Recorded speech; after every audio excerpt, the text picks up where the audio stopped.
Good evening, YouTube, and welcome to my GTX 750 1GB GDDR5 review.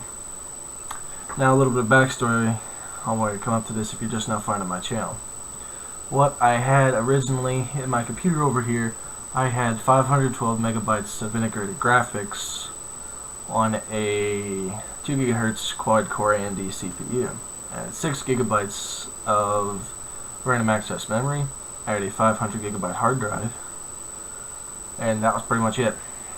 And that really shitty store-bought computer. I mean, the power supply is what was shitty actually. So then I decided to upgrade. I got a GT 620. Bad mistake. Don't get one. Don't. Thing sucks. I mean, it was good. I made a lot of my earlier videos on the channel using that card. It had 1 gigabyte of DDR3 memory. It was pretty cool. So, I mean, the card at the time was great, and I had a blue LED fan in it.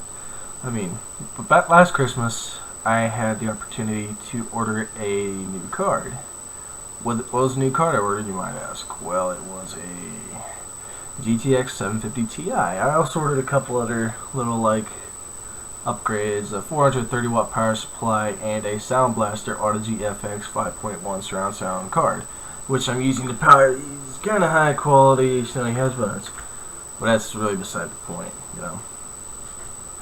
So anyway, on to the video. Okay, here's what you guys have been waiting for. The specs of the card itself. It has 512 CUDA cores, a base clock of 10,020 MHz, a boost clock of 10,085 MHz, memory clock 5.0 gigabits per second, 128-bit interface, 80 gigabytes per second memory bandwidth, and 1 gigabyte GDDR5 RAM. And you need a 300 watt power supply to operate it. Well, all those fancy specs and whatnot are all fine. I can't really tell you what the hell a CUDA core is, totally honest. But from what I've tried, the games I've thrown at my computer all of them are pretty much ran to some extent, except for the Evil Within, which it runs, but it's it looks like shit. So, the first game I'm going to show here is Grand Theft Auto San Andreas. Now, I know every computer on the planet almost will run this game, even Intel integrated graphics. So, I mean, it isn't really too impressive, but it is a good starting point. For being an obviously priced budget video card at $109, I am extremely impressed with this.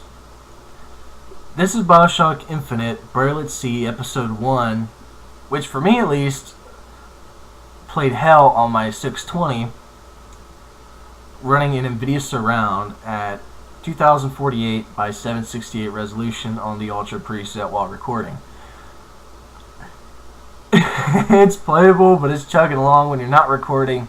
It's pretty good. It runs damn well, actually.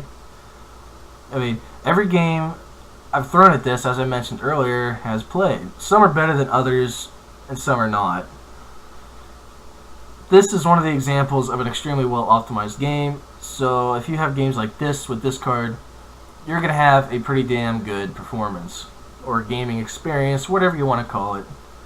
So these are two different clips, one at the high preset, one at the ultra preset. I think this is the high one because it looks a little bit smoother. So it's not that big of a difference, but if you tweak the settings, you can get more frames and stuff. If you go into NVIDIA control panel, you'll be able to get better frames by sliding it all the way down to performance level, etc., etc. So here is a benchmark, BioShock Infinite's benchmark. This is pretty damn good. When I'm not recording, I get almost 60 frames per second. That's pretty damn good, considering my computer.